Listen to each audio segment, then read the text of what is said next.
এইভাবে vegetable chop বাড়িতে একবার অবশ্যই ট্রাই করুন। এটি খেতে যেমনই টেস্টি তেমনি মজাদার। আর এই ভেজিটেবিল চপ কতটা ক্রিস্পি, কতটা মচমচে হয়েছে দেখুন।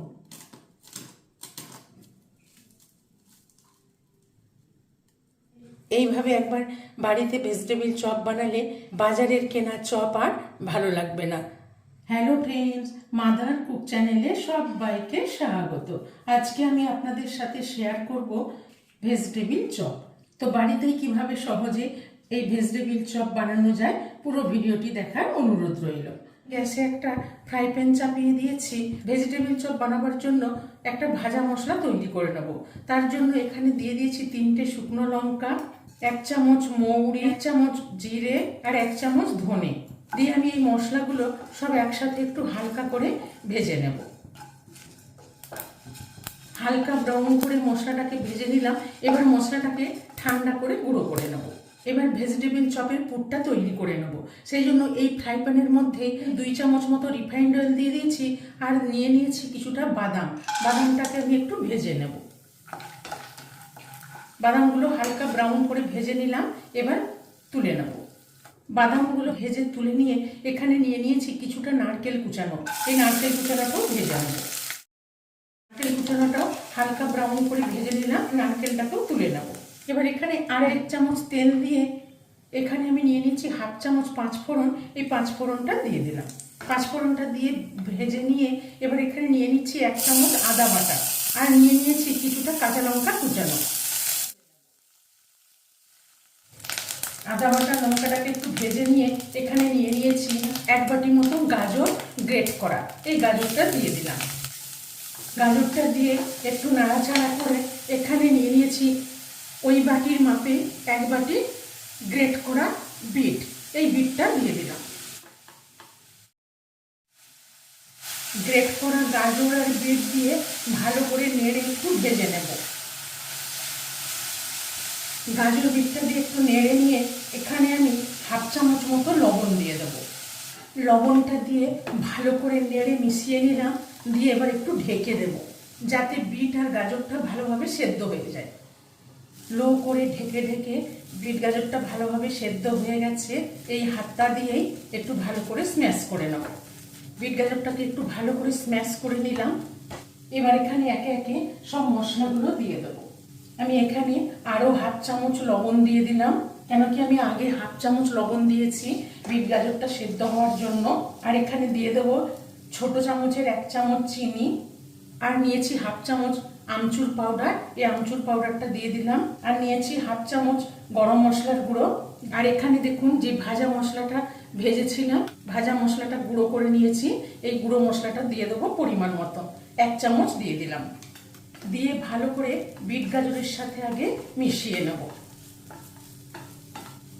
বিট গাজরের সাথে ভালো করে মশলাগুলো মিশিয়ে নিলাম।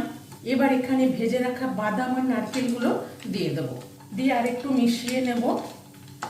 নিয়ে এবার দেখুন এখানে আমি 2টো মিডিয়াম সাইজের আলুকে সেদ্ধ করে স্ম্যাশ করে রেখেছি। এবার এই আলু সেদ্ধটা এখানে দিয়ে দেবো। আলু সেদ্ধটা দিয়ে ভালো করে বিট গাজরের সঙ্গে মিশিয়ে নেব। খুব সুন্দর করে ভালো করে মিশিয়ে নিলাম। পুর একদম রেডি। পুর তৈরি হয়ে গেছে ভেজিটেবিল চপের পুর।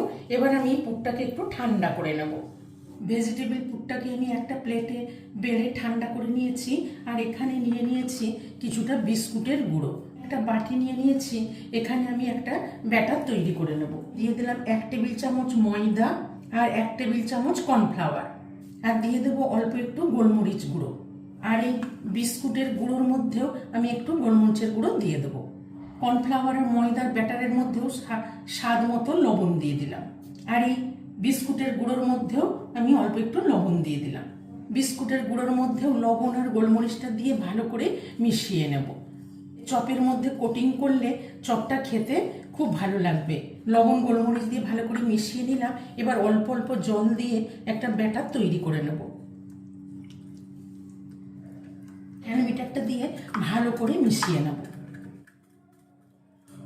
কর্নফ্লাওয়ার আর ময়দার ব্যাটার একটু পাতলা পাতলায় তৈরি করে নিলাম।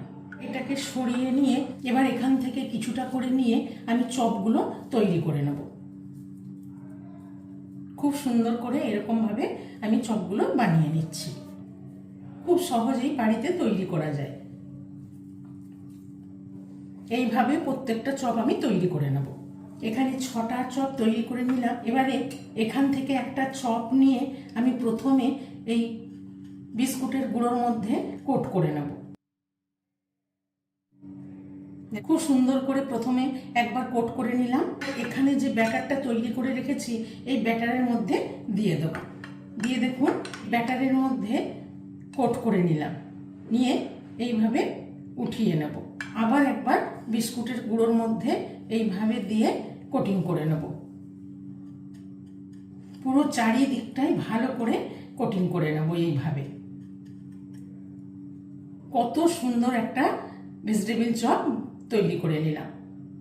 দিয়ে আবার একটা এখান থেকে চপ নিয়ে নিলাম, নিয়ে ওই আগেরটার মতনই প্রথমে বিস্কুটের গুঁড়োয় ডুবিয়ে কোটিং করে নেব। আবার ওই ব্যাটারের মধ্যে দিয়ে দিলাম, দিয়ে আবার পুরো ব্যাটারের মধ্যে চপটাকে ডুবিয়ে নিলাম, নিয়ে এখান থেকে তুলে নেব। আবার এই বিস্কুটের গুঁড়োর মধ্যে দিয়ে কোটিং করে নেব। খুব সুন্দর করে আবার একটা চপ তৈরি করে নিলাম। বাকি চপগুলো এইভাবে তৈরি করে নেব। আমি 6টা চপই এইভাবে রেডি করে নিলাম। এবার আমি এই চপগুলো ভেজে নেব। চপগুলো ভাজার জন্য গ্যাসে আমি আগের থেকেই কিছুটা রিফাইন তেল দিয়ে গরম করে নিয়েছি। এবার আমি আস্তে আস্তে চপগুলো দিয়ে দেব।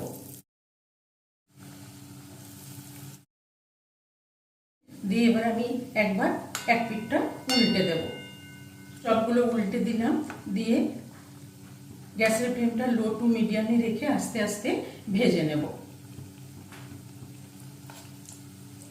গ্যাসের ফ্লেমটা লো টু মিডিয়ামে রেখে ব্রাউন করে ভেজে নিলাম। এবার আমি এই চপগুলোকে উঠিয়ে নেব।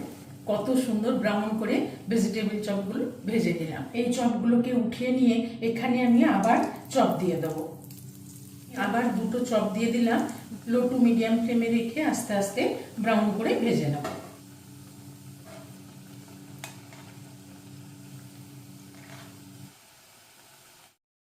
এই চপগুলোকেও ব্রাউন করে ভেজে নিলাম, এইগুলো উঠিয়ে নিলাম।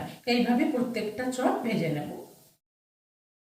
ভেজিটেবিল চপ রেসিপিটি ভালো লেগে থাকলে মাদার কুক চ্যানেলটিকে লাইক, শেয়ার এবং সাবস্ক্রাইব করার অনুরোধ রইল। পাশে থাকা বেল আইকনটা প্রেস করবেন। যখনই আমি নতুন কোনো ভিডিও আপলোড করব আপনাদের কাছে নোটিফিকেশন পৌঁছে যাবে। সুস্থ থাকবেন, ভালো থাকবেন।